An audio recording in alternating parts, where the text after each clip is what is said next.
I asked for the name of the hospital. Up to now, they have not given us the name of the hospital. So we took the position that he could have been brought here directly, and we are told that there is no President Duterte inside the facility. We are at a loss of this time, and lokohan na to. I think this is part of their grand plan, no? To kidnap the president, to extract the president from the Philippines, and brought to a jet without known destination.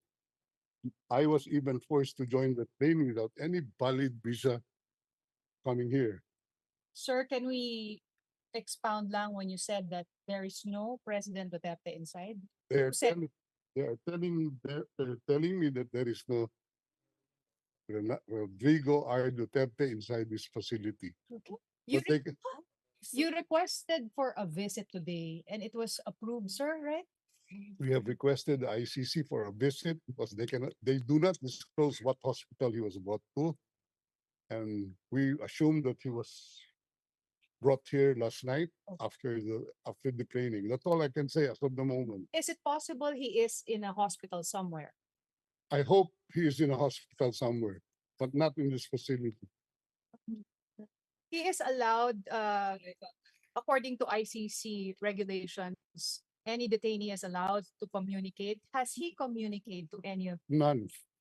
zero, sir? We don't have any opportunity. We don't know where he is right now. Oh.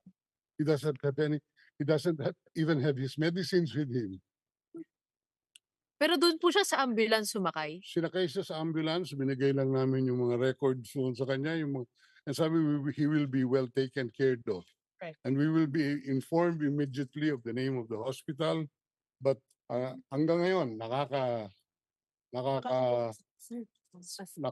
nakakalungkot ganito ginagawa nila. So, Sec, what's the next step? What are the plans? We are going back to the ICC and ask them where he is right now. Because a family member is waiting here to see him. Yes. Kasi- How is the vice president? She's waiting. Okay. And I would assume the president would want to see one of the members of this Yes. family at this point Sec, in time. the vice president wants to see him. Is there a schedule for? That's what we are arranging, but we are at a loss where he is right now. Okay. So, how about you, sir? Alis muna ba kayo? Aalis ako dito. Pinapalabas nga kami. Oh. Oh my God. Anong gusto nila gawin? Standby ako dito. Yung lamig-lamig. Ano po yung response nila sa inyo nung nag-request po kayo for a visit? Wala. Ayan. Wala daw, request for a visit dito. Oo. Wala daw ano dito. Walang preso by the name of President. Oh, Hindi yan po kasi lang doon sa Pero sir, the embassy said that you're allowed a visit. Ano kayang pinagmumulan nun? Hindi. Ano yan? Right ng accused yan. Opo. To be by counsel. May schedule sila Thursday. So parang definite. I don't know with them. But ako, as far as my understanding of the law is, he has the right to counsel anytime. And you're acting as an official. One of the counsel, and they don't even recognize my appearance here. Nasaan na po si VP Sara sa ngayon? No, she is right. Hindi pa po kayo nagkita. Nag-usap lang kami sa telepono, pero wala pang until. So, Alright. tapos na. Okay. I have Okay, thank you.